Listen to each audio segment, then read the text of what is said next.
Everyone. Welcome to the Diamond Process, using everyday triggers to awaken to the treasure within you. This is the book release celebration, and I'm deeply inspired to be here today and officially saying that the book is out. The book is here. This is my first time on Google Hangouts, so pardon my lack of tech wizardness. I'm going to do my best here. And Natalie Neumann, who illustrated the book, the amazing Natalie Neumann from Vanillary Garden, she's going to be joining us here in a moment. So just welcome, everyone. We're here a little bit early, and I am inviting you to create a sacred space. I've lit a candle over here, and we're going to be calling in some juicy energy, some inspiring sacred space. So I invite you to, while we're getting prepared here, to just light a candle or put some flowers on your desk wherever you are, or just take a deep breath and know that this space is not just a celebration of the book, it's a celebration of you. And one of the intentions of this space is to create a resourceful environment for you to ask questions on your own projects, especially around creativity. I'm deeply inspired by empowering leaders of love to get their products and their books and their talks and their videos and their coaching services, etc., out there in the world. We can use a lot more of you in our world. So this space is also a celebration of you and what's birthing from you. So I don't see Natalie on here yet. Let me see if she is chatting with me somewhere.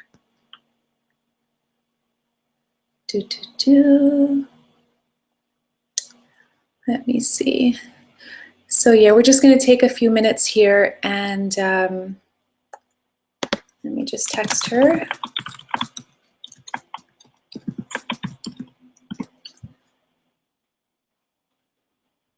Great.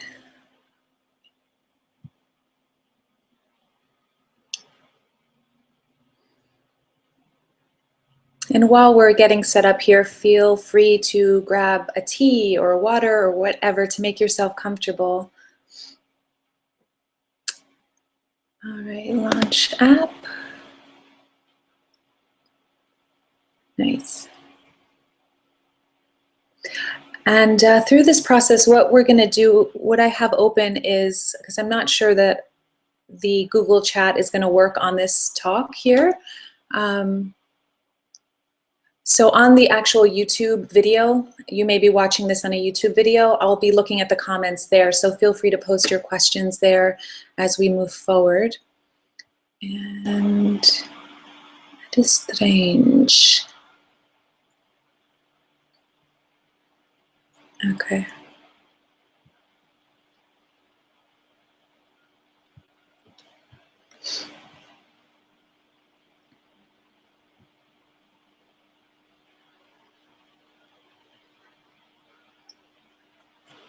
Great.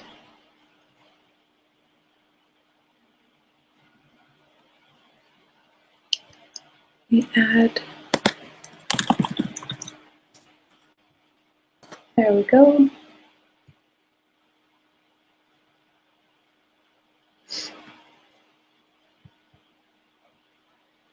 Technology. Let's see.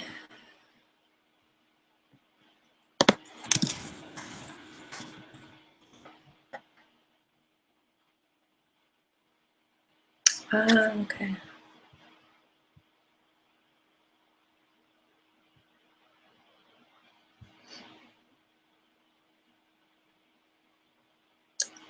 Okay.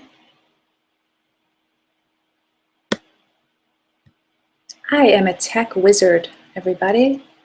Luckily, I logged on a little early here. All right.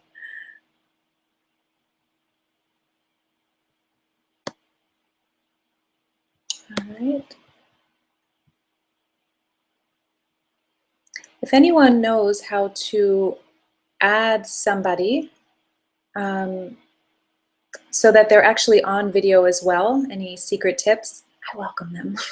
You can just write it into the comments section if you happen to be a Google Hangout person.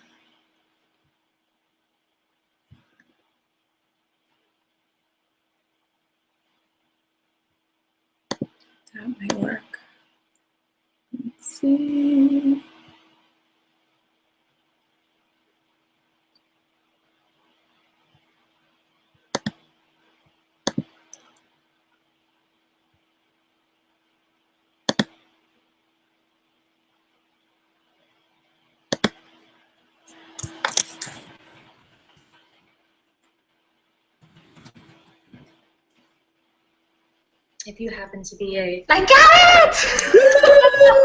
You did it, sister. I hear feedback. Hi. Sorry, this is like impossible to find. It's a little notice in the top corner that says join, but it's Awesome. Okay.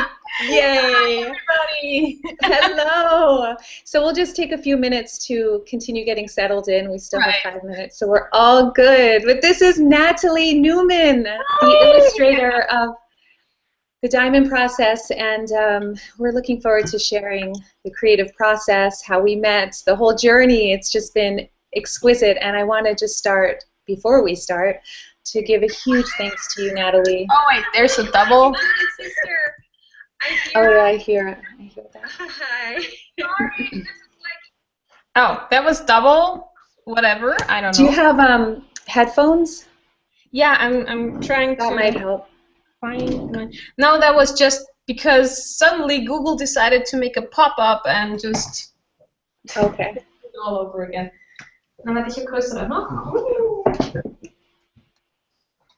Oder wat de kleine sind, ist auch nicht schlecht. Na, dann folge ich nicht. So, my brother just handed me headphones in Beautiful. the perfect. Fantastic. Just have to untangle it. Right. You guys, if anyone, actually there are a few people on already, so I just want to welcome you and thank you so much for celebrating with us. And my heart has just been like racing with this glory and joy.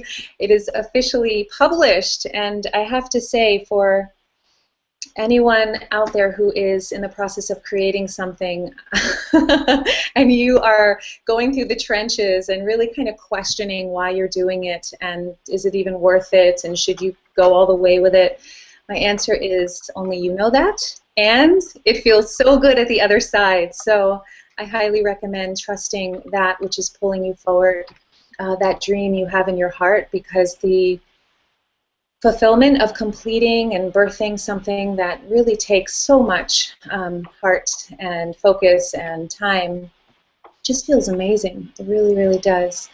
So Natalie, you know about that with all of your incredible paintings and then putting extraordinary heart and soul and genius into this book.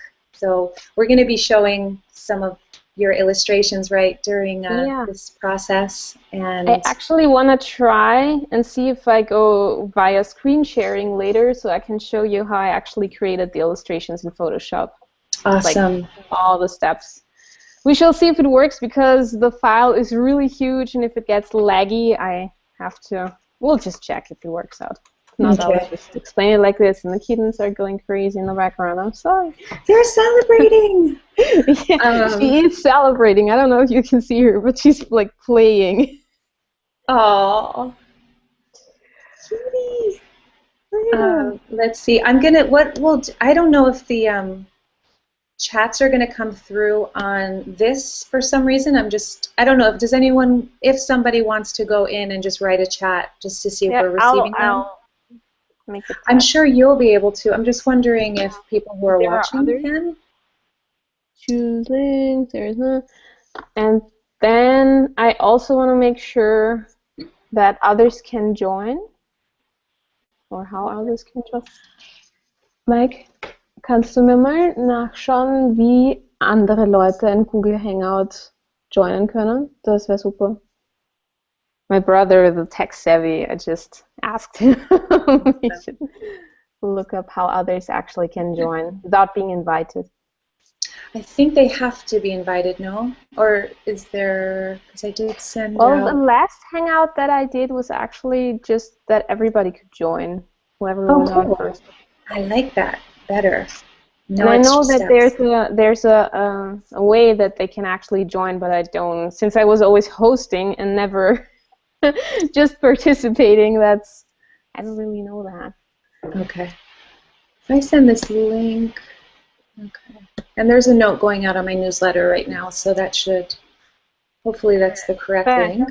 And I'm sending out the reminder again that everybody can join. It's always the start of a live stream. So we're like, oh, let's get the news out.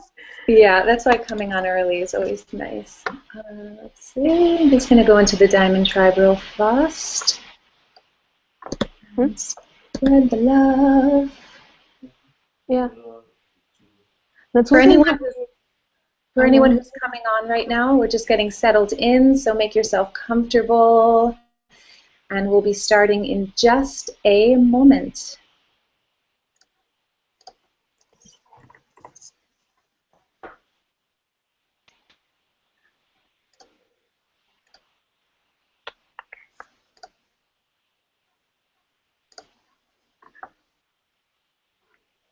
Here we go, here we go.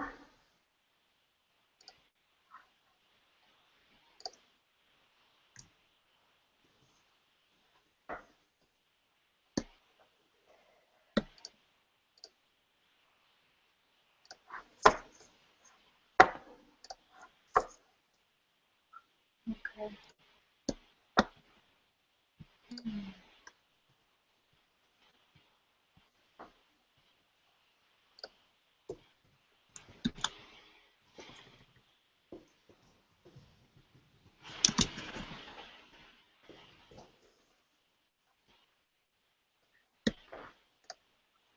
All right.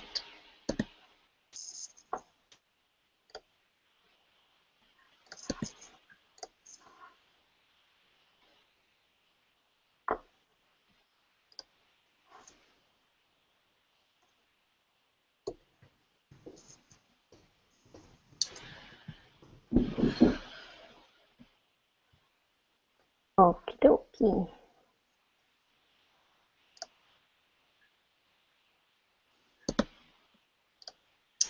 All right. Oh, you're looking at how to make it public so everyone can get on? Yeah. Okay. That is what I'm doing.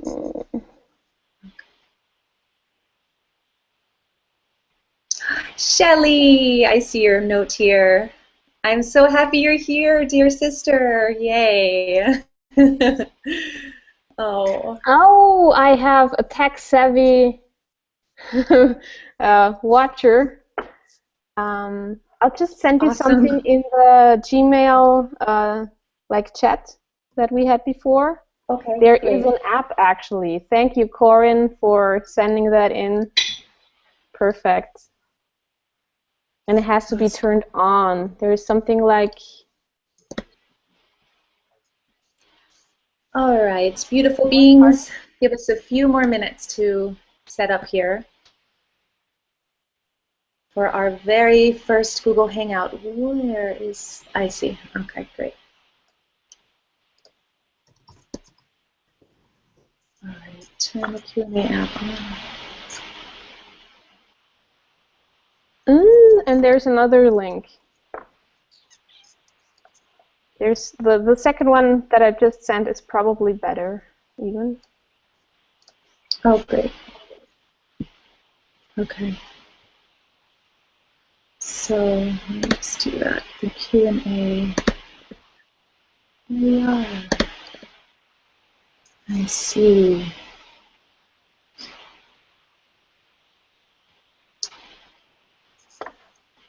Okay. All right, guys, we're just downloading an app so that you can come on live if you'd like to join us and Q&A and all of that goodness. Let's see. So I'm just uploading an app. This is not amazing. We are connecting with beings all over the world, and I'm just in awe that we're able to do this. We're almost completely set up. Just give me one moment. You know what we might do, Natalie? Because this is a lot of text to read right now. Yeah. There's no way I can read all this right now, unless you have a quick idea of how I could do it. I'm just looking through it, but the thing is that I don't see which apps you have already downloaded. I have other apps on my... I'm just looking if there is one that we should have. Because we're getting comments. We can get comments on the actual video. And so if people want to comment, and that's predominantly the link that has been sent out. So Right. we can just do that, unless there is an easy way and I can embody a little more patience.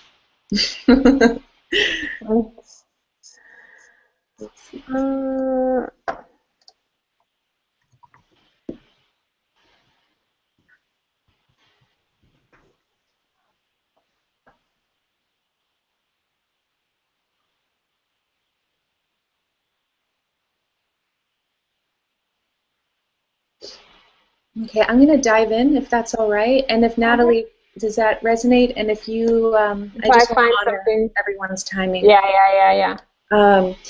So welcome everyone. I am super inspired to welcome you into the Diamond Process, using everyday triggers to awaken the treasure within. Book release. So this is a celebration. This is a space where we're coming together to honor this beautiful book and to celebrate not only this creation and the content in it, but like I was saying earlier, to celebrate you and to really create a resourceful space for you and all of us to really tap in and ask questions and connect, so that your projects and your vision and your books and your talks and your videos and your services can be empowered and brought out into the world. I'm deeply, deeply passionate about getting leaders of love to share your messages in the world. We are creating a completely new consciousness. We are just offering so much every single time that we share, and it may seem insignificant to write a blog or put up a video or put out a book or whatnot. But the reality is, if you're watching this, you are a deeply loving, creative, amazing person. You likely would not be attracted to either of Natalie's or my work if you weren't just someone who's on a deep, beautiful path and really seeking to launch your leadership into the world in some way. And whether that means you're a mom or you're a life coach or something more direct, like an author and a painter or whatnot, you're bringing your art into the world in more product-based ways, or if you're a mom, a family person, a homemaker, it's really just about your vibration and what you're bringing into the world. So I'm really grateful that we're all joined here together from various places around the world. And so what we're going to be doing is we're going to be just going through some of the process, why I wrote the book, and what is the book about, and I'll be reading a little bit from the book, which is very exciting. It has not happened yet. And how Natalie came into the picture, literally the picture, and became this exquisite illustrator, for this book, and really amazing story. So we'll get into some of that, and then we're going to get into your questions and anything around the creative process, or really anything about the personal journey of writing the book as well, whatever speaks to your heart. So welcome, everyone. And Natalie, anything that you want to share before we dive in? One thing on the tech side, just 10 seconds. Okay. If you go to the top part of the page, you see there's a microphone and the camera and blah, blah. Yeah. Mm-hmm. And on the left, there's invite people. Uh-huh. And if you click on that, what happens? I can invite people, so I can plug people in, and then there's also a link oh, maybe I could cut and paste this link somewhere and send that out. Mm-hmm. Let's do that. Facebook or what? Actually, it's the permanent link, so that might be the YouTube. Okay. But we can try it. I will send it right It's just now. the last 10 seconds. Yeah, of course. If you want to click on this and see, oh no, I guess that wouldn't work for you. I'm already on. How to invite participants. I'm going to put this. Thank you for your patience, everyone. This is my first Google Hangout, and I would just love to see some of your faces on here and be able to hear your voices. Otherwise, we'll just do it by chat once we're ready for the Q&A part. Right. There is an option where you can actually send an invite to certain people.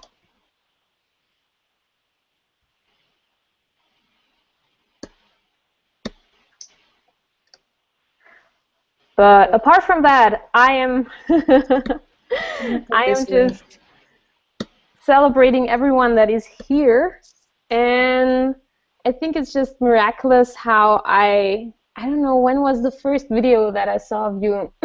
I think my boyfriend sent that to me last summer, which was a very, very hard time for me, because I was just like, for the first 28 years of my life, just holding it together. Yeah. Because my childhood has not been very pleasant overall. And I was just trying to function. Mm-hmm. And that was actually when I broke in various ways, from panic attacks to being really showing damaging behavior in whatever relationship I was in, maybe family-wise or just friends. I was like drawing back, not calling friends anymore, not going out, really withdrawing from society. And my boyfriend sent me a link to the video where it said the one key to like silence or to inner peace, the one key to inner peace, which is meditation. And I'm like, and as of that, I was just binge watching your videos and entered the next online webinar that you had. And as of that, I'm just on everything that was there. And from there, it just magically unfolded. That's how I got to know you. Yeah, and so the magic of the process of Natalie and I meeting and Natalie illustrating the book is that Natalie gets the work, applies the work, knows the work. So it was mind-blowing to have all of your contribution, not just the illustrations, but the way that Natalie went in there and really popped or highlighted certain things. And it was just like, how did she know that? And it's like, oh, right, because she's self-facilitating herself. She knows exactly how to do this work. And the whole key that I want to share off the bat here with the diamond process, and some of you have probably heard me say this before, and thank you for sharing that, Natalie, because that's exactly what this book is for. It's for those moments where, or long moments, long periods of time, dark night of the soul, or maybe it's just a very temporary passing, trigger. It's basically, the diamond process is, the reason it's called the diamond process is for a few reasons, but one of them is because the word diamond, or just what diamonds represent, it's really the only thing that separates a diamond from coal or carbon, which is a dime a dozen, infinite supply of that, right?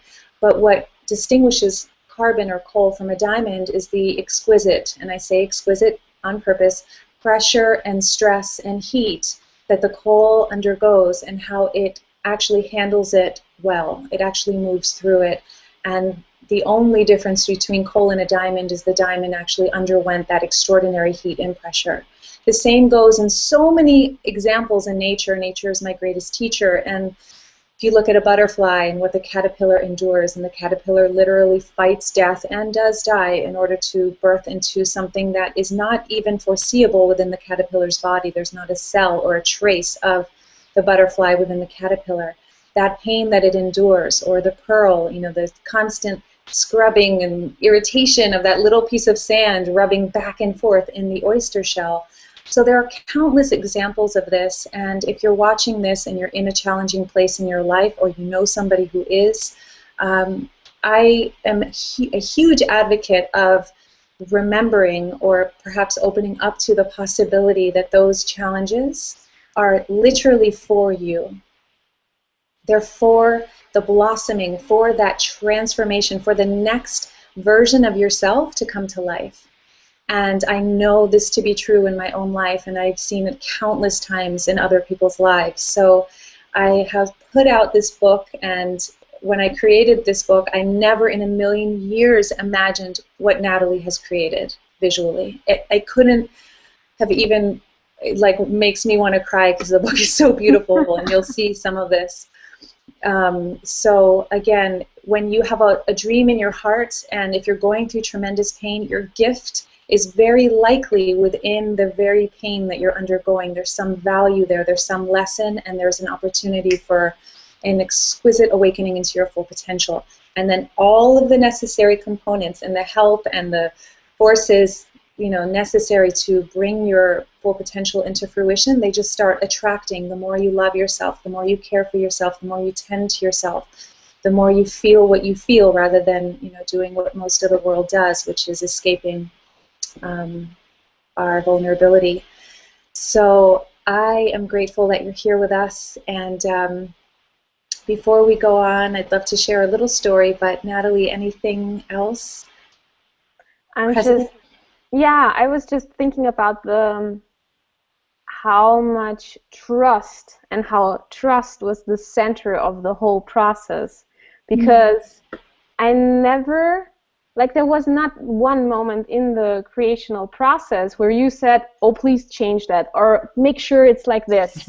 There was of course one could say there is no guidance, but for me the vision was so clear that it's like, okay, go off and play. And I'm like, wee! and it was just really playful. Everything came together so easily, and I know it was a year now working on this. Yeah. But it was it was so playful that it was never a question, is this work? It isn't work. It's just free expression. It doesn't cost energy. It gives you energy. And so that is something I really enjoy in the process. And I was just in a very new state of creating. It's very, very rare with clients that they trust the one who is creating. And so that is probably something that I want to give out to people, is whenever you work with somebody, make sure you trust them enough to just let them free.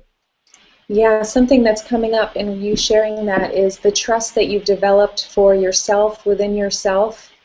Just naturally, it's an extension, so it's likely that the trust and the deep friendship you have with yourself now was able to attract a client in who deeply trusts you.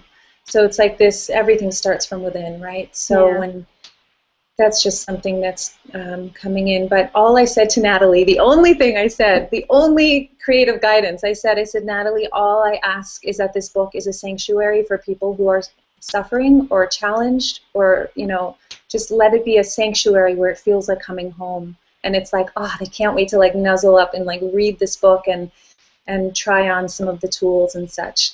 And that's all I said, and wait till you guys see it. So, yeah. That was, very magical process. Yes, and by the way, I always say to people, values, whenever I move forward with anything, it's really important to align with your values, So for me, authenticity is huge, and whether it's creating videos or working with clients or doing something like this, authenticity and presence, those are two of my pillars in terms of my values. And I basically guide everything in my life around my specific values that are very true for me. And one of the ones that developed through this process was fun. I realized, oh my God, fun and play are one of my pillars now. If it's not fun, I don't know about it anymore. So a lot of my work is actually changing radically right now. So that's what happens when there's this collaboration, and being in Natalie's presence really awakens this different part of me that was like, oh, there's a reinvention happening now. There's a part of me that really needs to be part of this work that I do in the world. And so thank you, Natalie. Thank you. So one of the questions I want to answer is why? Why or how? How did this book come about? And I'm just going to share really briefly my personal story with you, just to give you a little sense of where this book began. And basically, some of you may know this, but let's see, in 2009, I basically left my entire life behind in Los Angeles. I was living this glorious life with a man I was deeply in love with, soul partnership, very wealthy, healthy, radiant lifestyle. We traveled all over the world privately and just had extraordinary experiences that were very fairy tale. I was living in a fairy tale. And it wasn't this surfaced fairy tale. It actually had a lot of depth and longevity. I was in this relationship for almost 6 years. But no matter how good my life was, I was miserable inside. And it was shameful. I was ashamed of the pain that I was always inside. constantly in a state of friction, stressing out, overwhelmed. You know, I wasn't present with my partner at the time. I was constantly complaining about life and in some state of fear or overwhelm or just grief, sadness, anger. Oh God, the anger, like the unconscious anger that would come up a lot. And actually, I want to say part of the book really speaks to anger, and it's an important one because there's a really important key with anger. There's actually a really light side to anger, a really important side of a treasure within anger. So that's a big gem, I feel, that is in the book. But anyway, I didn't know what to do with myself because I was ashamed to go to my friends and my community, even though I had this great spiritual community. So I left Los Angeles. I was sick of myself, to be honest. I was tired of hurting my partner. I was tired of feeling upset about life and feeling extraordinarily lost. I couldn't understand how my life could be literally storybook, perfect. I looked the best I had ever looked in my life. I felt physically in like stellar yoga shape, right? Community, a burgeoning career, my partner, a beautiful house on a hill, and traveling all over the world. Miserable. And so I finally left. I just left it all behind and went to the Redwoods. I went to the Redwoods with the intention to write a book. I had already been writing for, I started writing in 2006 when I graduated from a master's program called University of Santa Monica, and it was spiritual psychology. It was a very, very powerful program that was transformational. You're basically your own client for 2 years, learning all of these principles and practices to coach and be a transformational healer. And I really did a lot of inner work, and I was still miserable. So I couldn't figure out what in the world to do. But through that process, I was writing and writing and writing. And I can't express highly enough how key it is to just write what you feel down on paper. Have a journal close by, always. Just let yourself express. And I was actually doing that. And when I moved to the Redwoods, I was like, I'm going to start collecting everything I've been writing and all of these ideas and this kind of curriculum I was writing, like an educational curriculum, and let me put it into a book. So I moved to my favorite place in the Redwoods and just left everything. I completely dropped my life, like just checked out. Nobody knew really where I was. They knew I was going to Mendocino, but I was very much in solitude. And as I started to write this book and collect from the journals all of these principles, I actually put together, it was 365 pages typed of content. And the longer I was in the Redwoods, the more silence that was coming over me and the more peace and quiet around me, the louder the noise inside of me was. And I literally looked at the book, at this manuscript I had printed. I'm getting heat right now remembering this. And I put it in a drawer. And I said, who in the world am I to write a book about healing others when I am a freaking train wreck? Like when I feel this much pain. And I put it in a drawer and I dropped it. I just said, I'm done. And what I did was I just started to look at myself in the mirror, not literally, sometimes actually, but really look at myself, take a solid look at myself. And I began to express and move through a process that's very similar to Gestalt therapy, which some of you may know what that is, but ultimately it's an integrative dialogue process. And I began dialoguing in the silence and privacy that I was in. No matter how crazy it may have seemed to my mind, I needed to express everything that was coming through me. I was completely tired of suppressing myself, polishing myself, presenting myself the way that I thought I needed to present myself, and I just let it all hang out. Like I just started, if anger was up, I dialogued with anger. If sadness was up, I dialogued with it. And when I say dialogued, I mean literally, it's a whole process, but a 7-step process that I realized I was putting myself through again and again every single day. And I started to notice relief. I started to notice the tension was kind of loosening. I started to actually fall in love with myself, with my own heart. I started to really see myself and actually feel deep compassion for who I am and what I've gone through. And I started to understand myself a little bit more and feel love for the first time directed this way. It's like rather than this outward energy, it was suddenly this deep, deep, deep coming home that was unconditional. It was just like witnessing myself through all of this kind of muck and all of these triggers and all of this pain, and still being present with it created this deep friendship with myself. And through that journey, I was spending a lot, or investing a lot of time in nature, sitting out and just being present with the trees and such, and really dropping out of my thinking mind.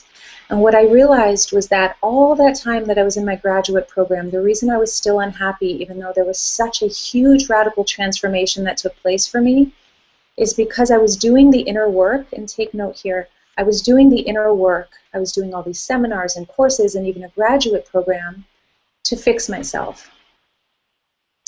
And that subtle message to myself saying you're broken, you need to be fixed, is not very loving, and it's actually not true. I'm going to say that again. That messaging inside that we can say to ourselves, like, I need to fix my emotional pain, or I need to fix myself, something's wrong with me, I'm going to go heal, I'm going to go take a workshop or have a healer fix me. It's not actually true, because what I discovered when I was sitting in nature is that there was a deeper dimension of me. And that dimension of me is actually completely whole. It's actually impossible to break the truth of who I am. And this goes for you and all of us. And that truth, that true dimension of me, started to open up and reveal itself underneath all the expression and all the feelings and all the dialoguing. I started to settle down deep into silence. And I experienced silence in my mind for the first time. And I experienced this very innocent part of me, what I call the inner essence, like this child that just could see nature and life around me with purity and zero agenda. And it was like the biggest exhale on the planet. It was like my shoulders, everything in my body just went whoosh. It just dropped. So I started writing a new book. And the previous book was really preparation for, basically what I started doing was mapping out the 7 steps that I was doing for myself, because I was like, this is amazing, I need to share this. That's when I started making YouTube videos, like just before I moved to the Redwoods. So you guys, have seen some of that journey on YouTube. But I wrote this book, took many, many years in between, because I needed to catch up with the process. I actually needed to settle into more presence, more groundedness. I was way up here for a long time. And so when about a year ago, the final thing I'll say about this story is that I reached a point, Jason and I, my beloved partner, we moved away from Los Angeles. Long story short, I moved from the Redwoods back to LA, fell in love. My life completely restarted from this brand new place that is, the core was self-love.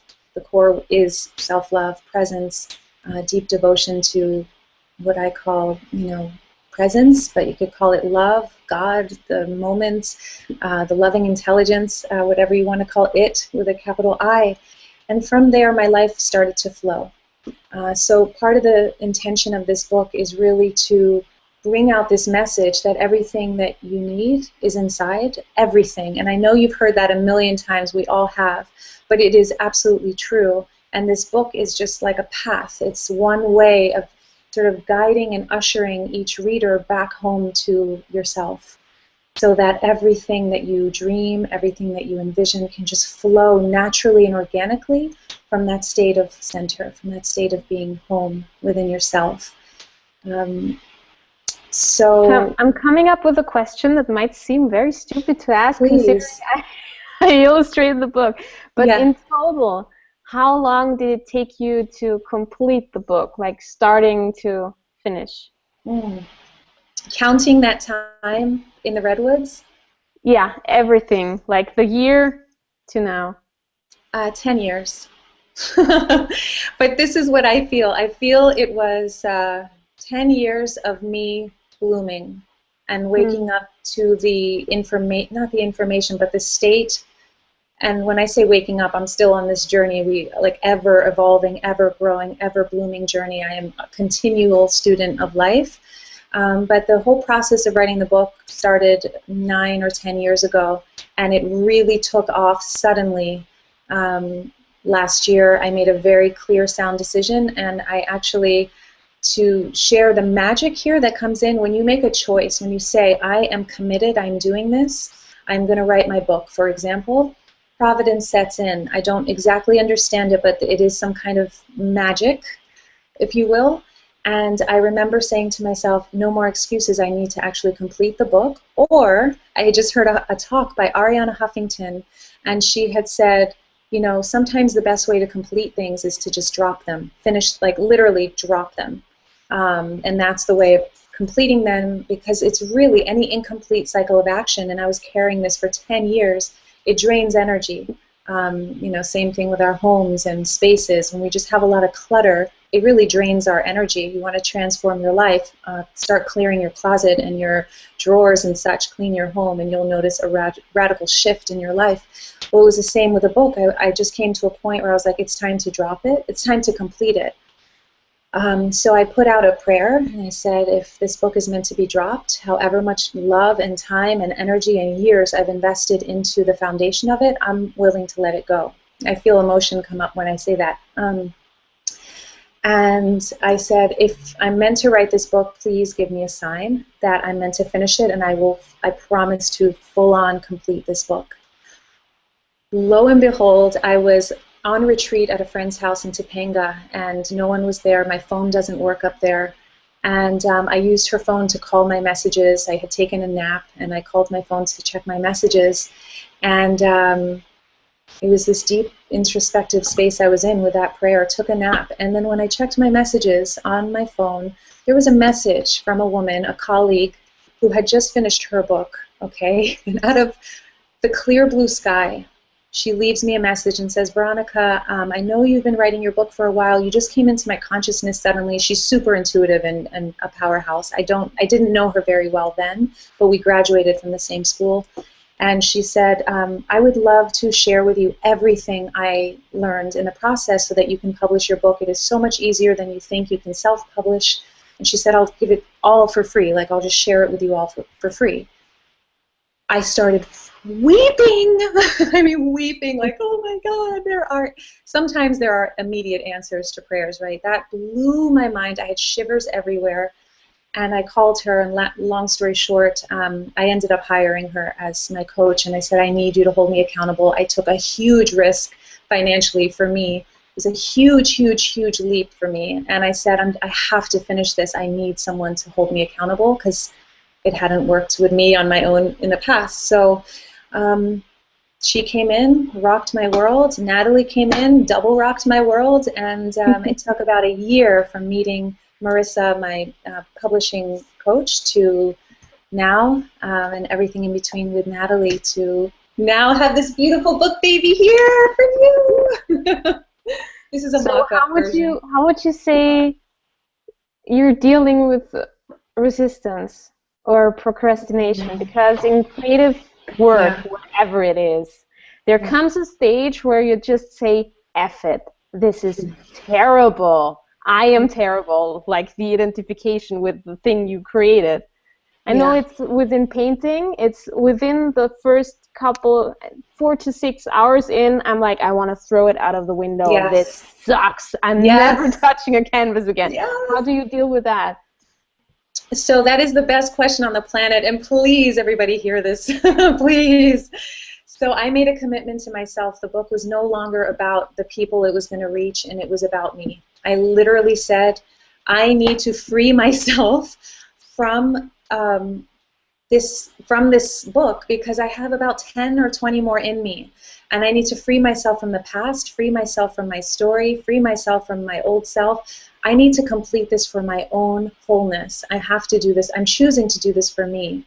And I moved into this place of, it doesn't matter if it absolutely sucks. I am finishing the book and publishing it.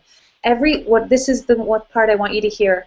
I put a sign up on my desk, and it just said, keep writing. And I just kept writing. I kept writing. I put a timeline on my calendar. I had certain times, and it was non-negotiable if I sat here and nothing came through. And I was literally contemplating my belly button and twiddling my thumbs, and that's it. Sometimes I was staring out at the trees, and great, I had time to be present and have a little meditation practice. Other times it just like flooded through. I had no clue where it was coming from, and I'd be weeping as I was writing it, just sort of in awe, almost like I was reading it as it was being written. But some days were a struggle, a real struggle, and other days were really easy. And one thing I noticed is that the same exact thing I wrote on one day, and I noticed this with my YouTube videos, and please hear this, everyone, this is super important. I began to notice the exact same content I wrote or made a video on, let's say. That day I'd read it and go, oh my God, this is, I'm a horrible writer. This is horrible. Like, I'm the worst writer on the planet. I'm like, just like, rah, you know. And the next day I'd read the same thing and go, wow, as if I was reading someone else's words, and it would be a completely different experience. Like, this is really beautiful work, honey. You know, it was like suddenly this other part of me could. So what I'm getting at here is everything depends on the state of your being, everything in life, including the creative process. So if we are scattered and in a state of fear or exhaustion or overwhelm, then we're going to see our own creation from that lens. If we're in a state of peace and love and joy, we're going to see it through that lens. Everything is perception and perspective. And once I realized that, I just thought, you know what? What helped me finish it was my purity of intention. This is a transformational book designed to liberate me and each reader from the limitations they've been living and we've been living. And with that purity of intention, rising us in our vibration, couldn't help but just finish it. And just keep writing. You just keep writing and know that you're going to think you suck sometimes, and that's part of the process. So it's fighting the perfectionist somehow. Yeah, and I would say it's like activating the love warrior. You know, it's like really bringing out this warrior that isn't about battle or fighting. It's more about checking yourself constantly. It's like an inner warrior. So it's like, is this thought loving? Is not writing today loving to myself? Everything I do, is this loving? Is this kind to myself? If it's not, why would I do that? Why would I? And to also be forgiving. Some days I just didn't write when I had a commitment to write, and there was a deep trust that I also know that all that time that I was not writing, the book was being written. I was being written. So the pen wasn't hitting the page, but I was transforming, and that's what needed to happen before I was ready to actually create the book from where I am now. Beautiful.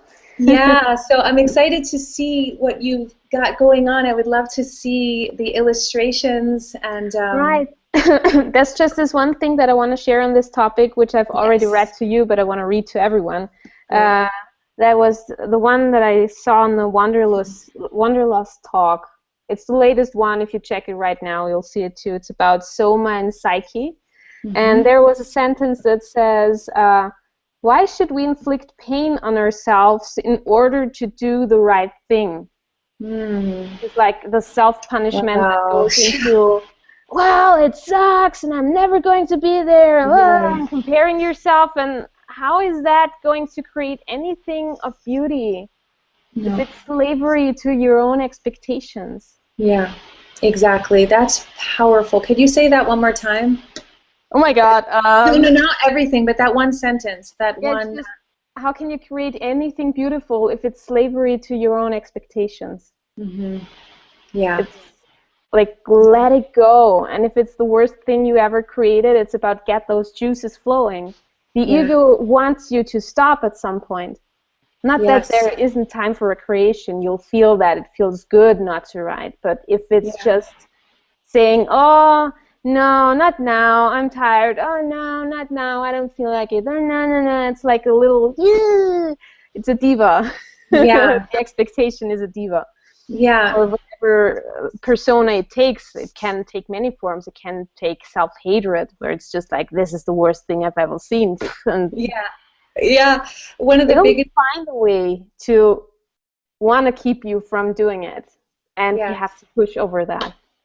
Yeah, one of the big ones is that because we're always evolving in consciousness and we're always shifting and growing and blooming, what I noticed is that by the time I published the book and sent it to you like complete, there was a chapter on intention that I was already like, whoa, I've already shifted. Like there's already a shift in me that's not completely aligned with what I wrote about intention. And this happened many times. So I checked myself and found that I'm growing at a certain pace. So as a writer, as a creator, there is a point where you just have to say it's complete. And the next book will include that. Otherwise, it will never get finished. And like a friend called it, he said, why are you in this never-ending refining process? Can you just finish the book? And that was like a little whoosh, like a little wake-up call. And I was like, thanks, Stephen. Yeah, that's a good call. I'm going to finish this baby. So we have beautiful comments, by the way. So I just want to acknowledge and say hello, everyone. Thank you. So beautiful to see you, or can't see you, Christina, but that you're here with us. And Marie and Natasha and Femintel, I don't know if that's your name, but yeah, just really beautiful. Thank you for all your loving notes here. And feel free to post questions as they arise on the YouTube page. So you'll see the comments under the YouTube video that you're watching right now. So Natalie, right? I'm whipping out the illustrations. The illustrations. So basically, I just sent Natalie a manuscript, just bloop, and I was completely in awe. The first time I saw what she sent me, I was crying. There's a lot of emotion involved with the creative process, right?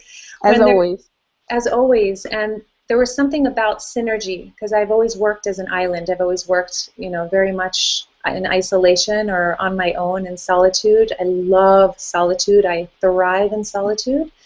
And this year, in collaborating with Marissa, my publishing coach, and also Natalie and Jim, the editor, just was a whole new experience that brought so much joy in. So if you are somebody who does everything yourself, there might be room to sort of invite in, not sort of, but to actually invite in support, even if it's just a friend who holds you accountable, who you could share your process with. And it's very powerful, very, very powerful. Same was with me, that I had always had the feeling of, well, I want to do a book, an illustrated book, probably children's story book, whatever, blah, blah, blah. Everybody was like, yeah, to do a book, and I never had the story.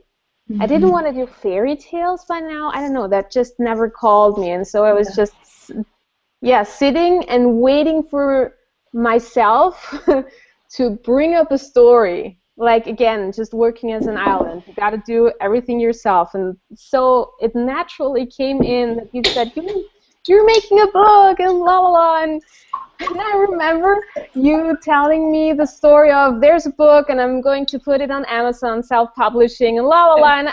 And I just heard you mention Times New Roman as the font, and I'm like, no.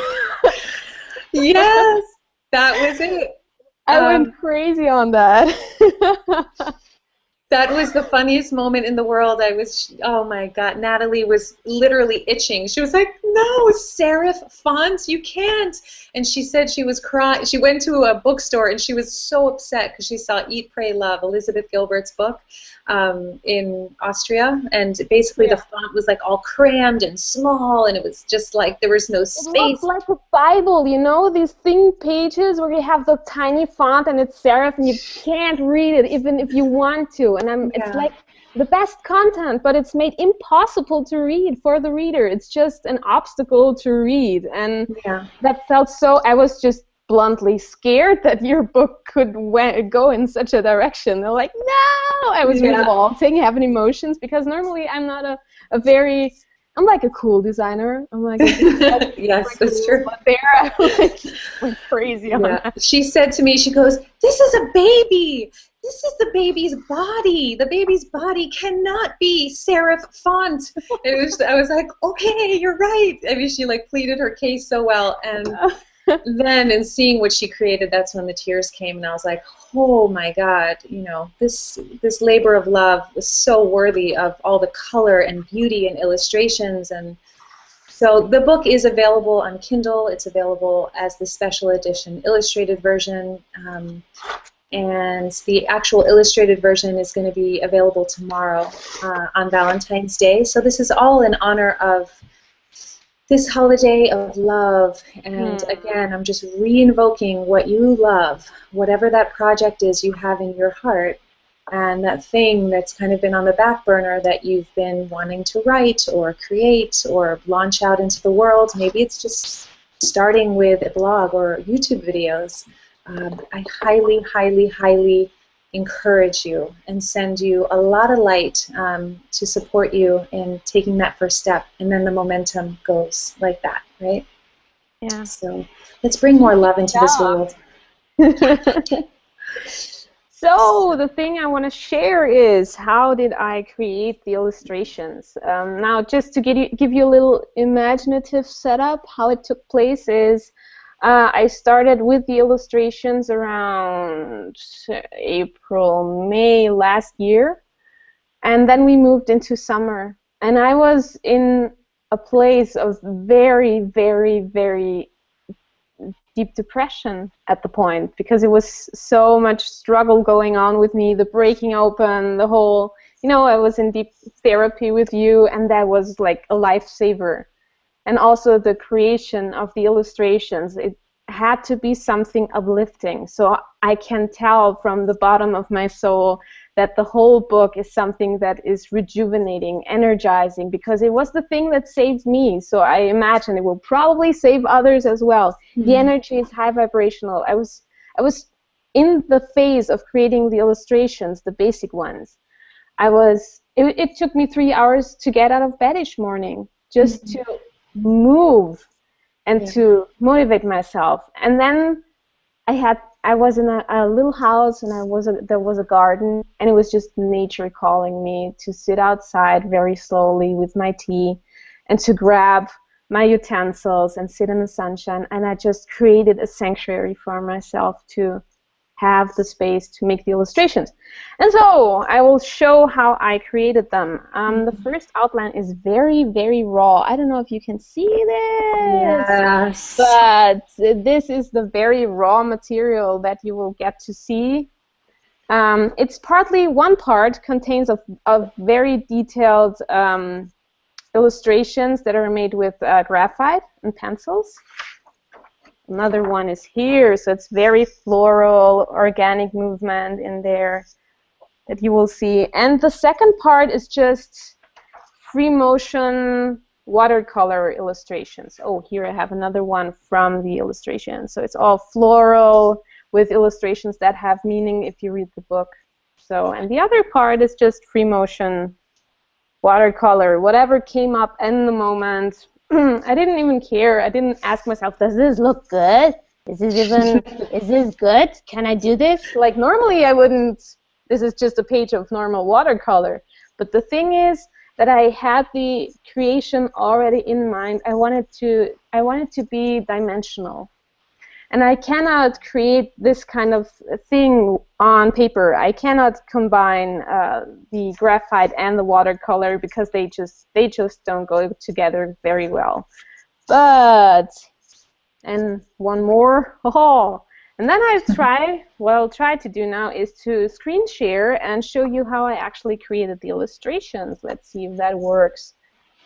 Screen share. I'll click it, and I want the desktop, and I start. There's one thing while you're doing that, Natalie. There's something in the book, like one of the things I use this metaphor is basically that Michelangelo, the brilliant, masterful artist, Italian artist in, I think it was the 15th century, could be completely off there, but basically the David, which was his masterpiece, which was an anomaly because it was so perfect, this perfect statue of a man. And when they asked Michelangelo how he made that statue, he said, I set the angel free. The angel was already inside of the marble. I just set the angel free. So in the same way, it's like we chisel away rather than add onto ourselves. We chisel away the rubble, or what I call repressed unconscious beliefs and blocks of locked emotion. And so this is a metaphor that weaves through the book. And Natalie created this gorgeous illustration of the David himself that blew my mind. If there's a way to show that. Yeah, I can show the David. Yeah, it's on there. I have all the illustrations in here. It just takes a little time because it's larger, a ton of illustrations in there. But do we have any more questions that we can take on in the meantime? I'm just asking. Yeah, let me check on that. So we do have a question. Let me refresh this. I see all your comments. Hello. I love you guys. This is so nice to actually have an interaction, and I would love to figure out how we can all actually have some of you on video as well. Okay, so here's a question. Did writing come more as a natural flow, or did you have a lot of blockages while writing? I find myself to have those days where it just flows naturally, but also the kind of days where everything just takes forever. Yep. How do you deal with those days? I don't know if you said something about this already, but I just want to ask. I love you, Veronica. I love you. I'm glad I made it. This is really interesting. So yeah, we spoke to this already, but I'll just encapsulate here that absolutely some days are really easy to write and other days are super challenging. And on those days of being blocked, my number one tool that I used is I would actually I'd actually embody the main principle in the book, which is to come into the present moment as much of the time as possible, which is a whole topic in itself, which I have many videos on. But what I would do is go to my writing desk, and even if it meant I was just sitting there present, staring at a tree for the hour or two I had blocked out to write that day, then that's what I did. But I at least showed up to my desk. And what I found was, as I got into presence and just sat and looked at the trees, and in that silence, suddenly from within the silence, this flow would move out from within me. So rather than it coming from, I need to write this from my brain, I'd start in presence on those days, especially where I was blocked, and I'd apply the diamond process, become present with whatever the feeling was, breathe into it, no agenda, just being a friend to myself, being there with myself. And oftentimes, more often than not, maybe it took 20 minutes, then suddenly, bleh, this beautiful, inspiring writing would come out. So it's a really good question. Presence before creation. Let the creation come from being still, stillness. I also find that setting up sacred space is really important. Yes, absolutely. Super okay, key. So I got it. So what I did, the next step is just scanning in, as you can see here, the graphite, the one part, and the other is the aquarelle or watercolor parts. And then I just took whatever just laughed at me. It's like singing. There are some parts who probably sing louder than others, and you just combine and mix them together. So I had various ways of where I could choose more flowers here. I just want something large for the background to set the tone. And then I'm just looking where I can find. That is one where you can see flowers in the foreground, little information in the background. I'm trying to have a background so you can see it against white, which is, yes, beautiful. And I'm just looking for the David. I know it's one of the... Can you see these, though? But, I mean, just even these illustrations are the dimension and the colors and the combination. I mean... I'm just going through them right now. Yeah. So, where is he hiding? Oh, that one. There's a folder called David. Here he is. I mean, when you see it in the book, it's just like, wow. Yeah. I mean, Natalie, that's exquisite. If you look at it, she's zooming in on his pee-pee. We're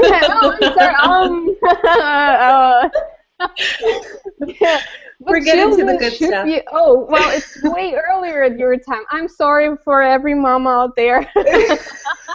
was not my intention to shock you.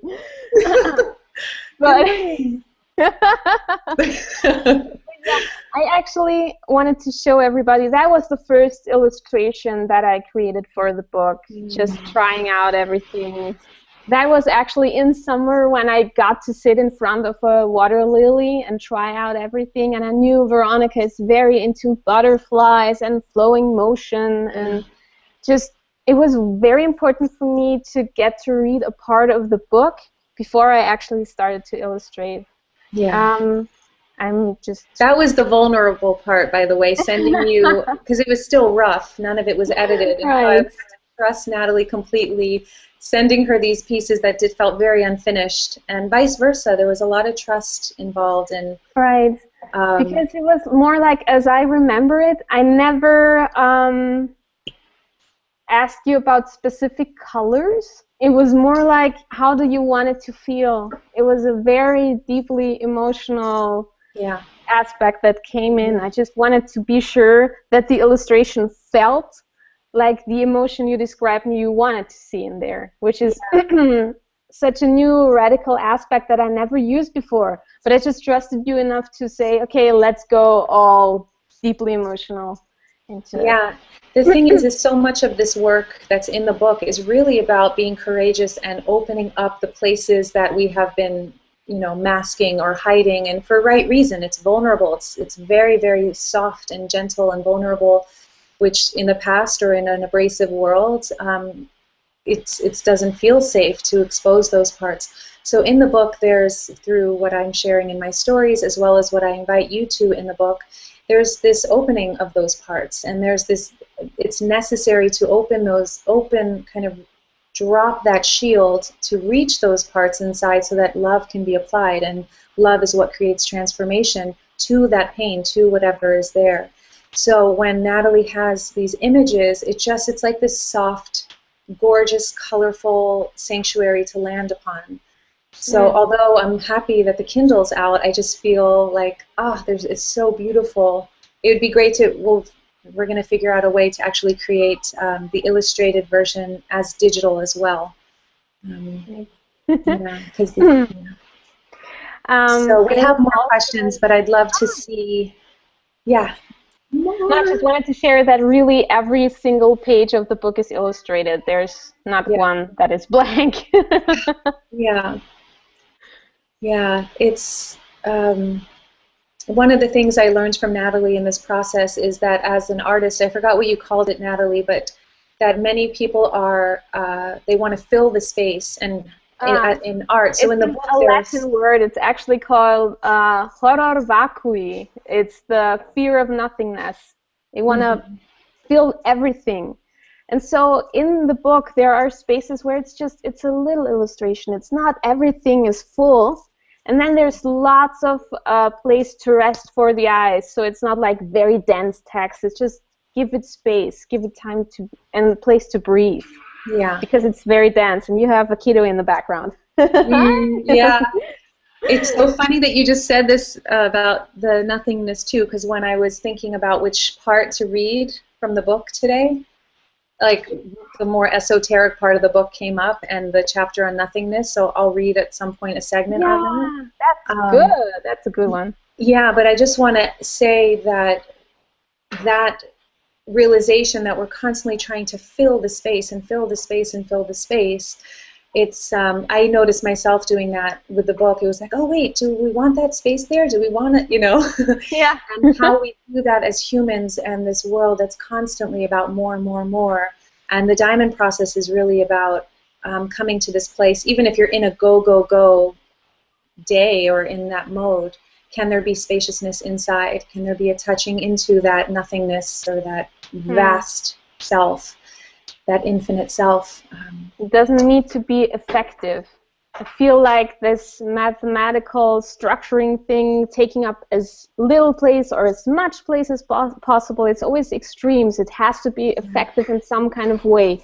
But that's not how creativity or emotions work. And I think those two are linked together. If it's not playful, if it's not fun, if it's not spacious, what you gonna get?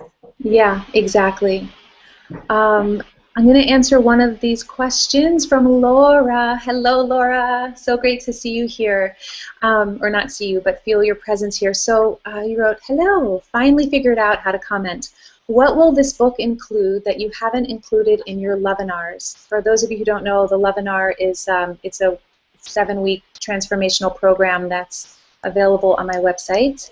And it's very experiential, so you're practicing a lot of these principles and tools of transformation. So she says, I love your webinars and still listen to them all the time. Will this book help me understand the diamond process better?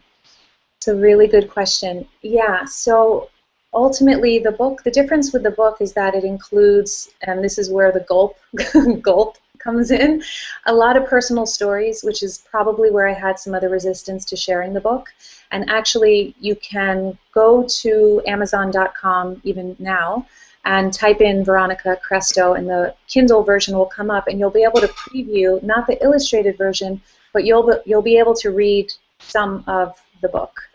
And you'll see there's a lot of personal stories in there that are essential to communicate the message and the journey. So that part is different. I get very personal in this book. And also, the work has transformed since those webinars are created, which is why they're not available on my website anymore. The only work I have available on the website now is the Lead Your Life with Love program. So, and that one's different from the diamond process. The book is really comprehensive, and it guides you step by step. So you can do it as a 7-week journey, or you can just read it as a regular book. But basically, it is comprehensive in the sense that there's story involved, there's really vivid. I take you to the redwoods with me, I walk you through the forest and what happened with me there and those experiences that I had, in addition to teaching and sharing what you've learned, Laura, in the webinars.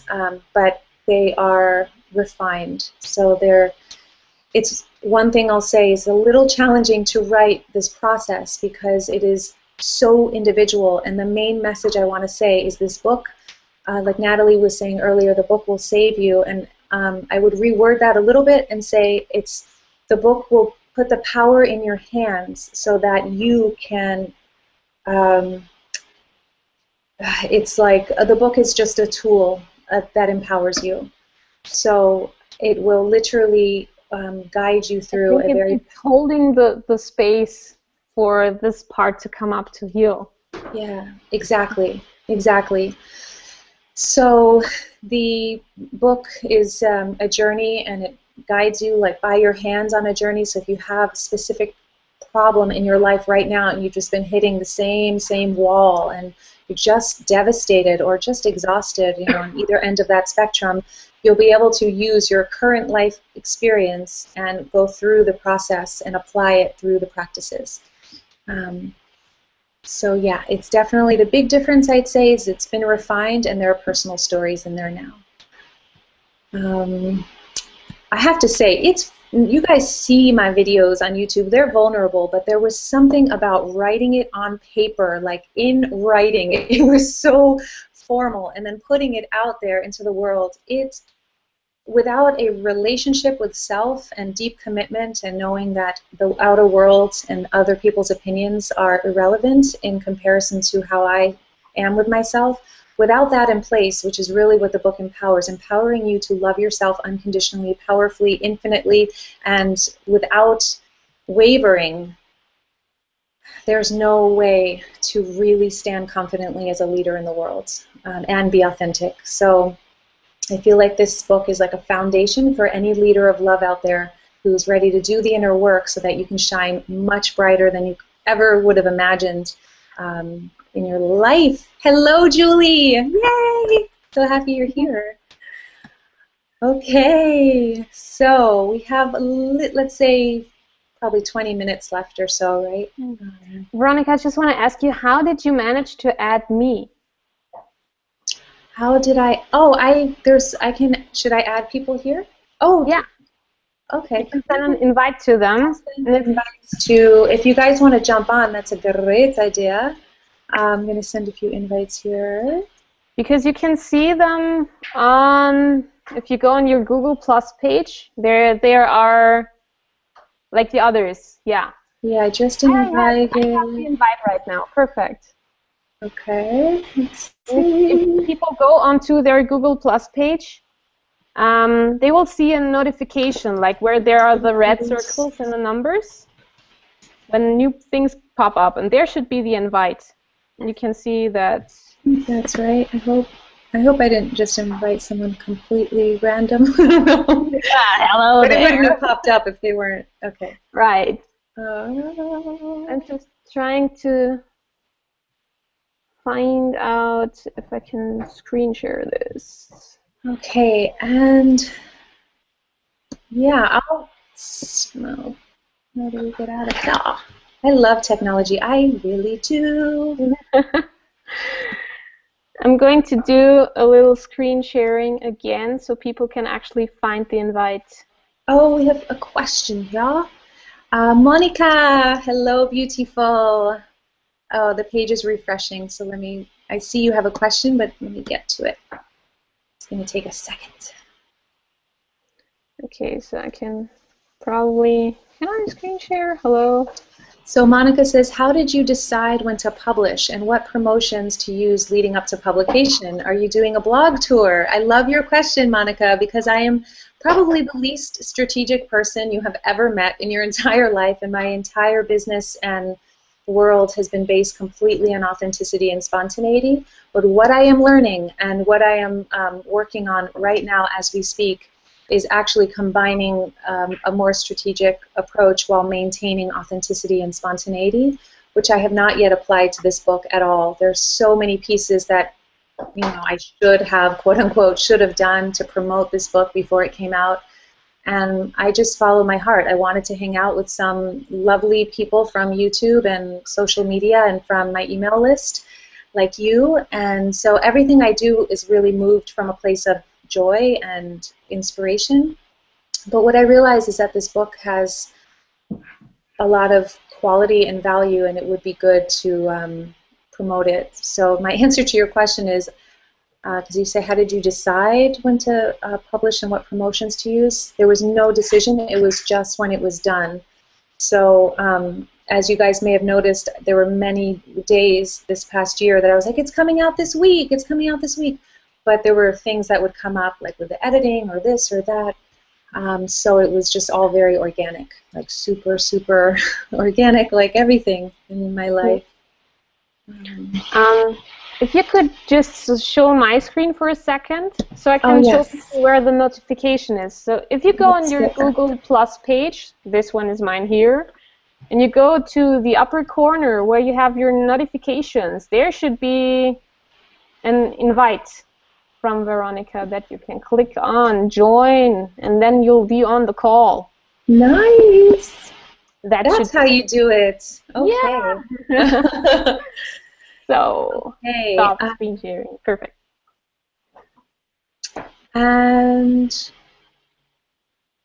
oh, wow. Monica says, I love that your name means bringing victory. Yes! Let us all be victorious in love. Especially right now, launching and using this as a rite of passage. Love Valentine's Day weekend to really bring victory in the department of leading with love. You are a leader with love, leader of love. Every single one of you watching this. So yes. And she says Natalie's name means Christ born, the combination of having the best version of ourselves, the diamond, be born with and expressed without a doubt the most victorious journey of the soul. The game is won. We just have to walk ourselves to the kingdom. You're so beautiful, Monica. Thank you, love. Really yeah, Natalie actually comes from nature. And I love you created all the illustrations in Vanilla Garden. Yeah. So where are we? Yeah. So I would love to read part of the book. Unless are there any more of the illustrations you want to share, or? I could open a little. Like you start reading out and I open the PDF and scroll to a page where I think it would be shareable so we can show a little bit of the inside of the book. Okay, you guys, this is fun. This book, babies. Oh, by the way, I want to show you really quickly that when I was in the woods, now this thing is really, like, look how old and weathered this thing is. But in my darkest times during that journey, I still had this seed of a vision of, I still had that dream of writing a book, and I didn't know how or if I would ever break through what I was going through, but I still had I had a dream, and I highly recommend making a vision book and just having fun. So there was a day that I suddenly had this inspiration and had probably wept all day and had some space cleared within me, and I just started collecting all of these different, words and images that inspired me, and especially around like answering the call. I love that. Every person has a purpose. The real work of our lives is finding it. And I would say broadcasting it, sharing it, having the courage to give what you got, because you got something good, I assure you. And so, yeah, very powerful to create. And there's pictures of me speaking in here and all that stuff. So I'm nervous to read from the book. Holy moly, it's my first time. We're experiencing a lot of first times here. So I'm going to share with you a part of the book. This is week 6. The book is divided into 3 sections, and the first is an introduction and really talks about my story. And the second part is a 7-week journey. And the last part is really about leading with love, and it gives you the whole 7-week process, but in one simple process. And there's also a link to a guided audio. And if you would like, I recommend going to veronicakrestow.com. I'm going to be offering a training, like a 7-step transformational process through a webinar for free, just to share this work live so you can actually experience it. And if you want to be connected or be informed on that, then just go to Veronica Krestow, KRESTOW.com.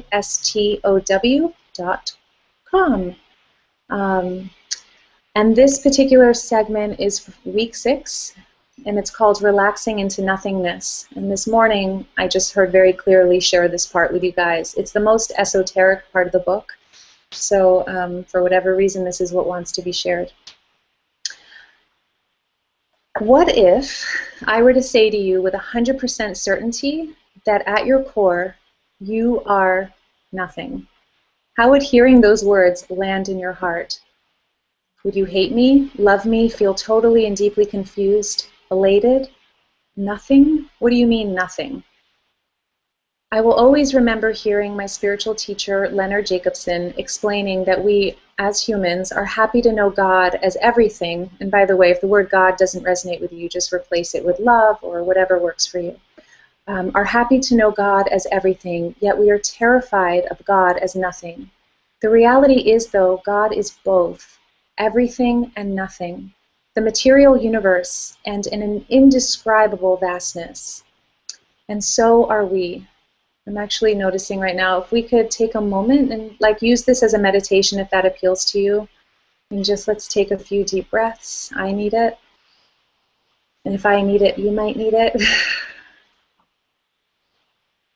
And just feel free, if it feels comfortable for you, to just take in these words and more the essence behind it and use it as a little meditation for these next few minutes.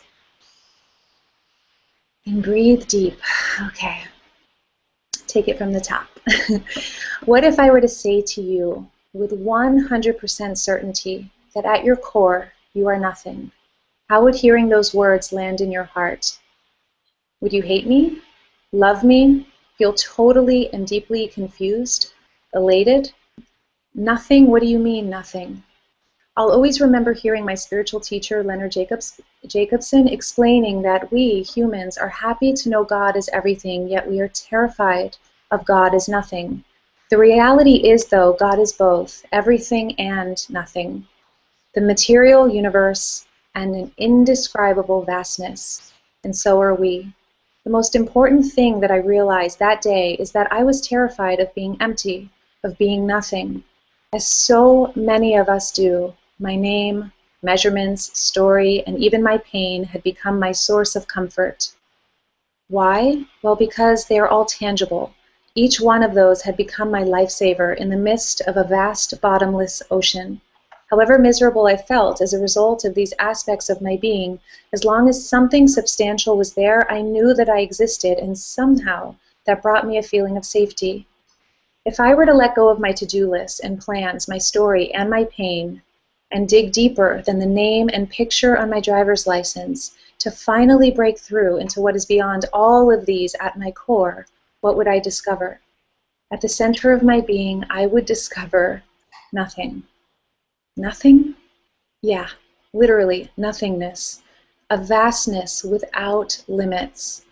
The dark void that births creation holds it and dissolves every speck right back into itself again. The reality was that I, like most humans, had been running from the mysterious, empty, intangible God my entire life. I was desperately dodging nothingness by chasing experiences, products, partners, and storylines that could distract me from the reality that I am swimming in a bottomless ocean without a shore. This may sound like a colossal downer, yet in reality, exploring and embracing this possibility can actually lead one to unbridled freedom. As with most people, I realized that I'd been in an endless search, poking around in my material life for the very essence that cannot be found in any thing. And so long as I was running from being alone, and shall I dare say, not the one in control, I would continue to experience this feeling of being lost. Considering that I am, in the deepest sense of those two words, nothing myself, I would need to learn to let go and embrace this vast nothingness. If this is ridiculous or confusing to you, congratulations, you are on the right track, as the mind can't possibly begin to understand any of this.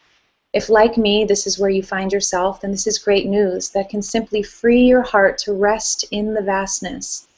In time, I eventually learned to dive straight into what my mind couldn't possibly begin to grasp, which is when I took all of that running power, closed my eyes, sunk deep into the flapjack chair in that retreat center in the center of the retreat room, and wept. While weeping may not seem to be very sexy or desirable, in this case it was. When you think about an orgasm or anything else deeply pleasurable, what feels so good about it is the falling away of thinking and a sort of dying into an all-consuming floating suspense. In opening my heart to this strange, impossible to understand nothingness, I grieved. I did so of all the times that I thought I knew, and all the ways in which I still hold on, as I think I know what is best for me or for you, him or her, everyone and everyone, everyone and anyone. Everything that I thought that I knew fell away like letters that fragmented away from words and long-winded chapters of a story that no longer belonged to me. They fell straight into a scrambled puddle of illegible tears. God is nothing. I am nothing. Eureka! I grieved the white-bearded Santa Claus God I imagined in the sky as a little girl. I grieved the pain I thought I had to heal. I grieved my identity as a woman, as a professional, as a daughter, a sister, a leader, and a lover. I grieved my memories, my dreams, my ideas of right and my ideas of wrong. I felt it all coming up like a cleansing geyser, spewing everything out so I could breathe nothingness in for the first time.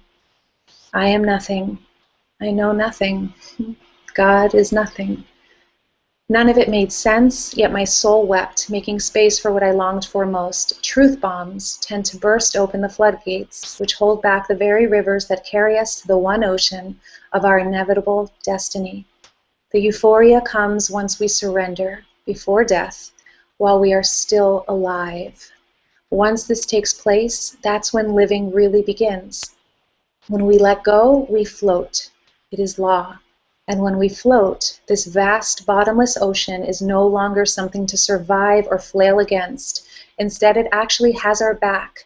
And as we recline into it, trading a crammed mind for a brave, spacious heart, we begin to recognize and feel the love that has always been there beneath the ever-present hum of the rat race. This expansive love is inescapable. Whether we receive it or not remains to be seen. When I heard Leonard's words that day and the soul chord was struck, I had to allow such unknowable emptiness to take over my body. I couldn't think about it. I just had to feel into what I was all at once, both terrified to surrender to, yet hungry to remember. Such nothingness felt daunting and infinite next to my little Veronica self with her rickety lifesaver in the middle of that infinite sea. With no reason or logic, I simply let go. For a handful of minutes, I allowed who I thought I was to die, just a little bit, into that big, scary word, nothing. Both within my own self and my own community, I've noticed this is where most New Agers, lightworkers, and yogis tend to stop, because this is where it becomes too much. Isn't it ironic? Nothingness is too much. We want to be the best, the brightest, the most successful. We want to be everything, and we surely expect that God is everything, but nothing? No, that is too simple to comprehend. So we dance and dodge, recite our stories, and process our pain. All of this distraction ultimately allows us to skirt around the abyss, convinced that there is more to look at, tend to, and fix. The irony is that while there is always more to witness, there is honestly nothing to fix, and there never was. We do what we do to banish our emptiness, aloneness, and nothingness, even if it means being stuck in the world's most exhausting story of all time. The ego loves drama, and so long as it has you engaged in the details, it gets to continue ruling your life. To the ego, it's terrifying to drop it all, not know, and relax into nothing, even if for just a moment. The idea of accepting oneself completely and letting go of control is like death to the ego. Yet to the soul, it's exhilarating. Stilling the mind is thrilling to the soul, while filling the mind fulfills the ego. Just like anything in nature, the ego wants to survive. Its very existence depends on thinking about a future filled with everything you want in it. It promises you a pain-free future like a carrot dangling off in the distance. You'll never reach it no matter how fast you run after it. I myself have been a master at this sort of running, this spiritualized ego approach which only edges God out of the picture. It's like saying to God, don't worry, I got this. I don't need your spaceship to get to the Pleiades because I have my new cross trainers. Thank you very much. The irony is that there is no there. There is only here. And at the deepest level of here is nothingness and total silence. A stillness so vast that everything rises out of it and dies back into it over and over again. When we can consciously surrender to infinity, the possibilities within our lives become infinite. So I invite you to just take a deep, delicious breath.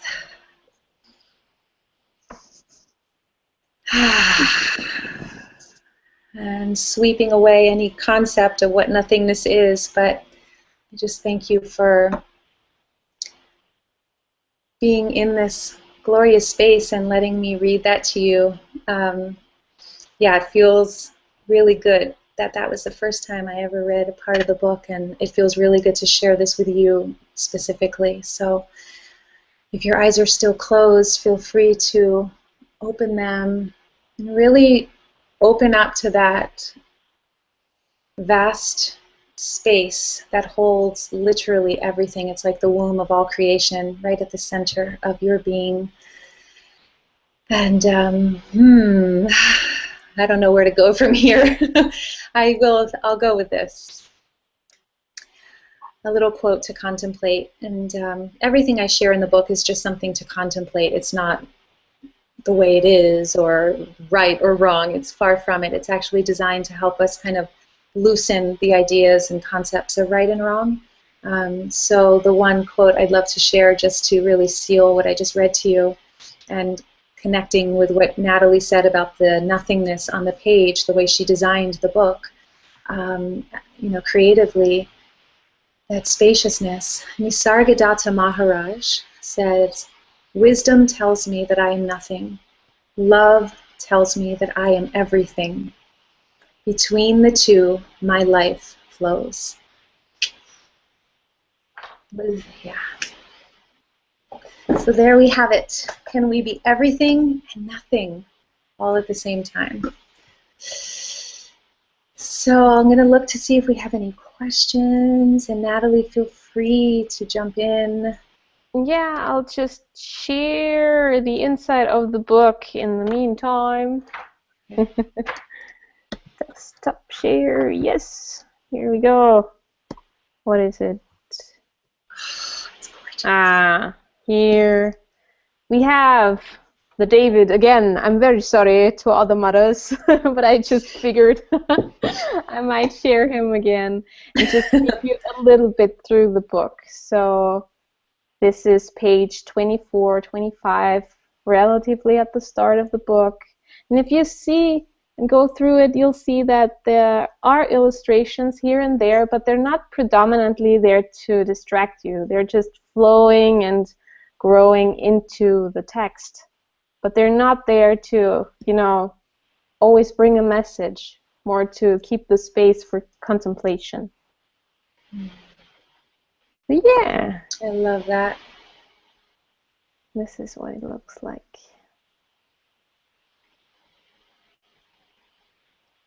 And you'll also see that there is a lot of detail that went into creating the text so that you want to read it.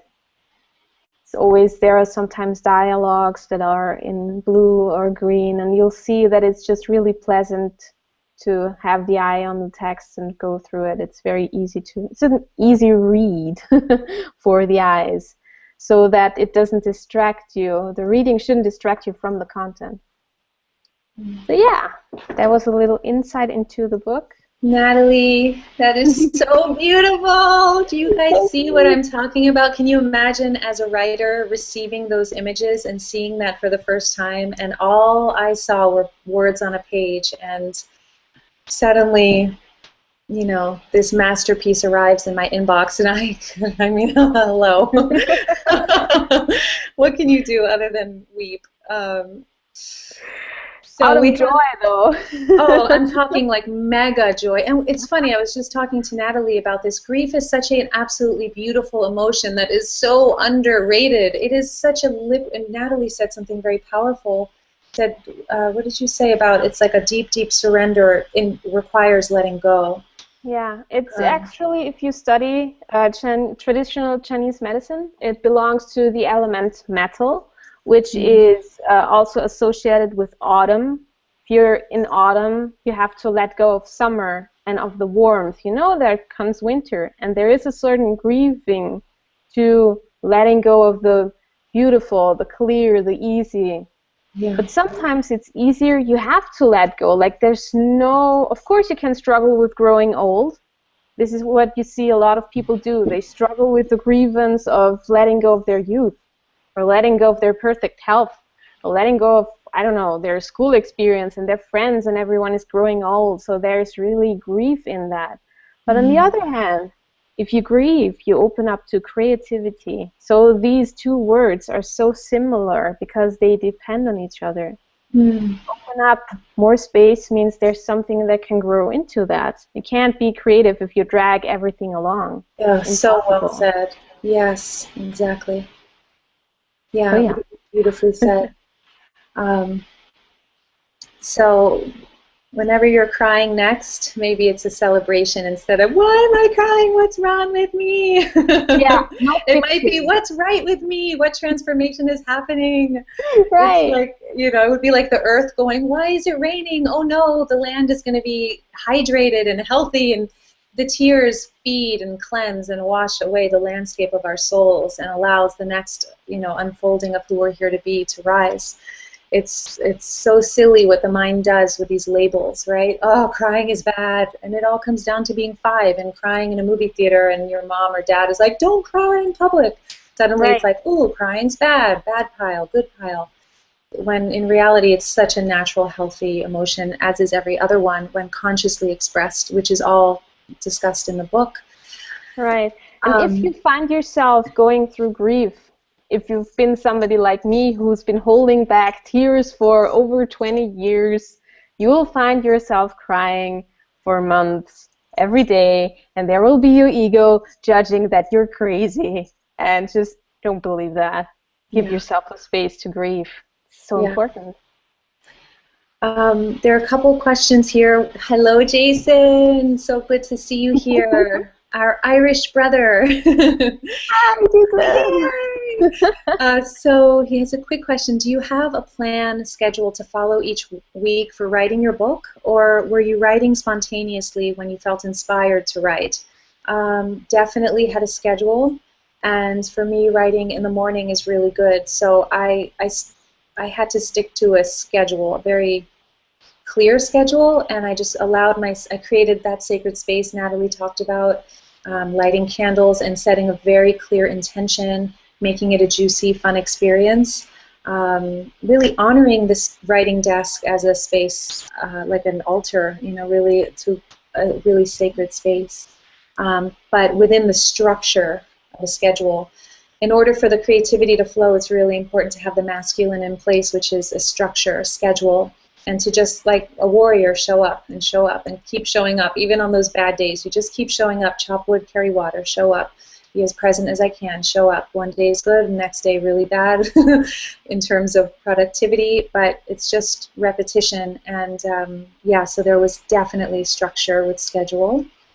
And the best thing to do is write it in your calendar, and to be forgiving on those occasions, and I say occasions where you don't actually follow through, just to be forgiving. You don't need to judge yourself on top of it all. That doesn't help. And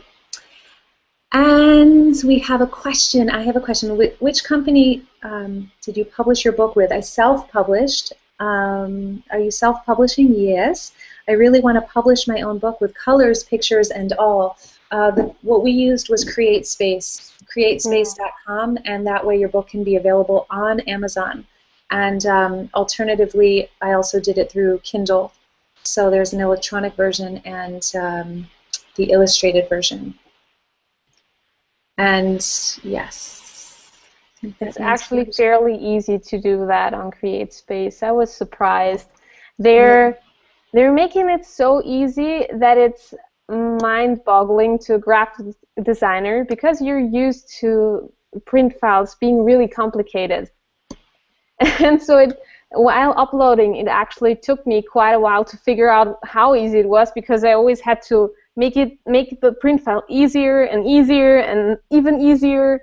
Like, there's no spreads, there's no filler. It's very graphic designical if you look at it, but it's so really easy, and they're so quick. And I was honestly really surprised. If you're thinking about self-publishing, CreateSpace is really good. Yeah, it was surprising how easy it was. Natalie, you're getting a beautiful comment here from Marie. It just disappeared on me, but she said beautiful illustration. Oh, here. Thank you, Natalie, for showing us your inspired illustrations where color meets shapes in spiritual connections and entanglements. Really beautiful. Thank you. Yeah, and she asks, is the process of writing about your journey similar to speaking to your best friend? Oh, Marie, that is like the perfect way to say it. And the same thing with making videos. It's literally, the way I saw the book was, it was like me reaching my hand back in time to actually the little girl within me, and kind of pulling her from the past to the now. And so to me, that's another form of best friend, like really befriending the younger dimension of the self, or the innocence inside, that really pure original self.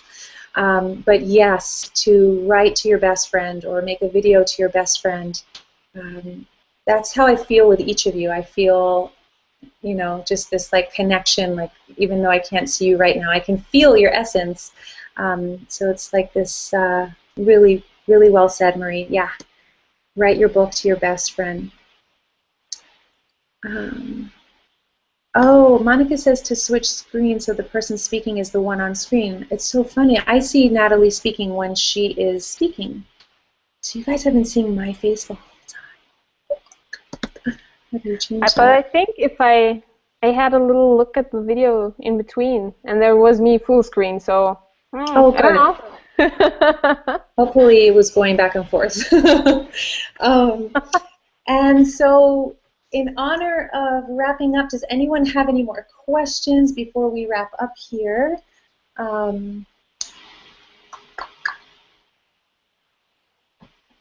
I'm going to check it out, refresh the page. And again, just really, really inspiring you to, or inviting the question right now, what is in your heart to create right now? And are you willing to say yes to it before this Google Hangout ends? And take that next step and put that date in your calendar where you're devoting time to this beautiful project that you're creating. I personally have this deep, deep, deep, deep call to empower as many leaders of love to bring their work out into the world. And a big key with that is having a very beautiful and loyal self-nurturing practice. So really caring for yourself, like radically, like falling radically in love with yourself, just like rah, attending to yourself in an amazing way. Tara! Yay! Hi, Tara. So she writes, I'm so grateful to be part of this. I can feel the joy. Excited to read, Veronica. Beautiful, amazing illustrations, Natalie. Yay!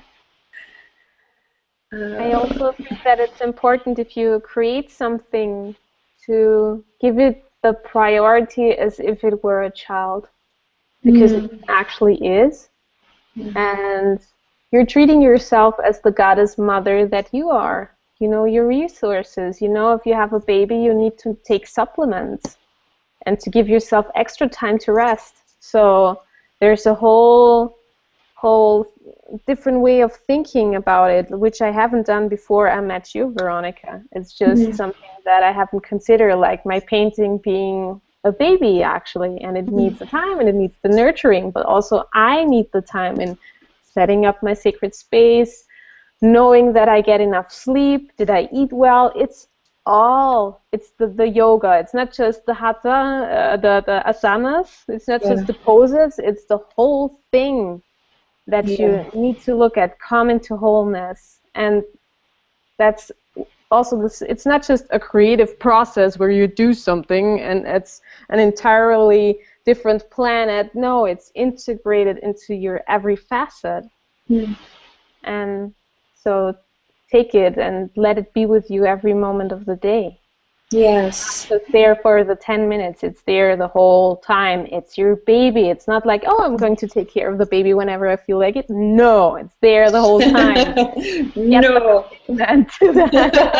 Very strict with that. I'm sorry, but it's just like, yeah, kind of, abandoned babies. Yeah, exactly.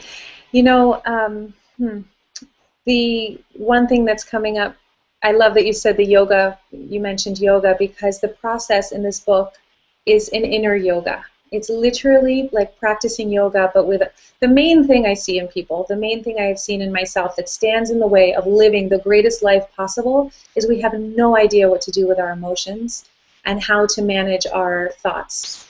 And so there's just, it's like we're being whipped around and this up and down roller coaster typically. And there's such a simpler way to this. So this is about applying presence in the same way you do to your yoga practice if you're a yogi or some kind of athlete or, you know, whatever it is that you do. But I'm going to use yoga right now. Yoga is really about empowering the breath. And this process is really about bringing breath to every single thing in your life, including the challenges. If you're not breathing, you're up here. And if you're up here, you're typically divided because the mind is all about right and wrong and categorizing things.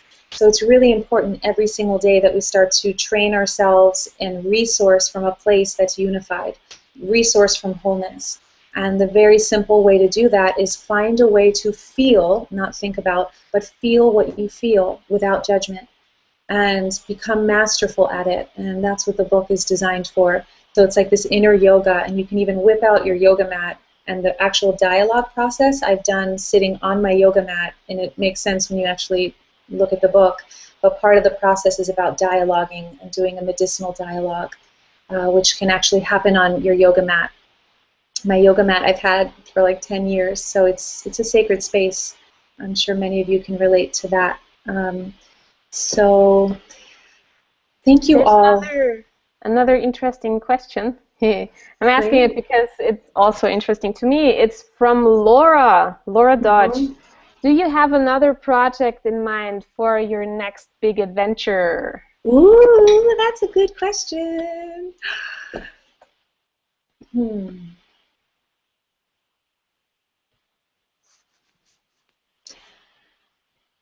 There's a lot. There's a lot. Right now I'm in a listening phase. So every morning I go out and I sit in nature and I bring my journal out there. As you can see, possibly here, back to the land. I don't know if you can see that. And I listen, I watch, and I just put my attention on nature because there is a lot. Ever since this book finished, it's like, woo, next project, let's go. So I'm having to actually listen more deeply, so I'm not just kind of knee-jerking the next projects. There are actually a few different projects that are very inspiring. But you know, it might be nice to actually include you guys in that process and ask what would most interest you. I'm very inspired right now on the topic of money. It's something I've never made videos on, but sacred money, financial, sacred service, and really how I think the two biggest topics right in our lives are money and sex get the worst rap, or relationships and finances are typically the hardest things. They've been impediments on my path in terms of relationship challenges, financial challenges, and so many of us can relate to that. And the breakthroughs I've had in both of those areas, I'm deeply inspired to share from where I am right now. And so I'm sitting with which of those two areas to move forward with first. It's super tangible, and one thing I am actually moving forward with right now is I'm working with and mentoring a small group of creative entrepreneurs, heart-centered art entrepreneurs, to really bring your message out into the world. So it's really important to set that inner foundation, which is where I think people lose. They fall off path, or they don't have the endurance to keep going with being an entrepreneur. And it has so much to do with your relationship with yourself. So the mentoring is really about establishing that, breaking through all the blocks that stand in the way, because believe me, they come up. And then actually putting together or assisting you in creating a plan to move forward with your business. And that includes YouTube, of course, which is my favorite. I think it's essential to get on YouTube if you're an entrepreneur and you want to expand your business, as well as Instagram. So there's an exciting project I'm currently working on in that arena. But the other piece about relationships and the other one about sacred money, sacred sales, really coming into a healthy relationship with money, those two are on the back burner right now. I've just been listening because one of those is like both of them are like, let's go. They want to move through right now. So you're having twins. I'm having twins. Yeah. Is that Momo? Yeah, it's Momo. Beautiful. The little one. Oh, beautiful friends. Thank you so much for joining us for this celebration. I'm so, so, so grateful to be in this place of author.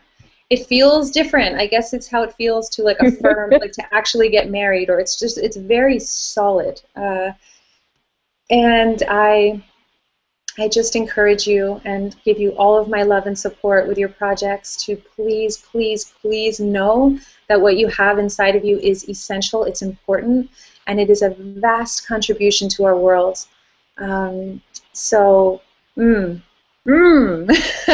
Yes. Juicy. And if you would like to get the book, the two next calls of action I invite you to take are to one, go on to Amazon.com and just type in either the Diamond Process, or actually it's easier if you type in Veronica Krestow, Krestow, and the book will come up, and you'll be able to read the intro, which will give you more of a taste, and the table of contents of the book.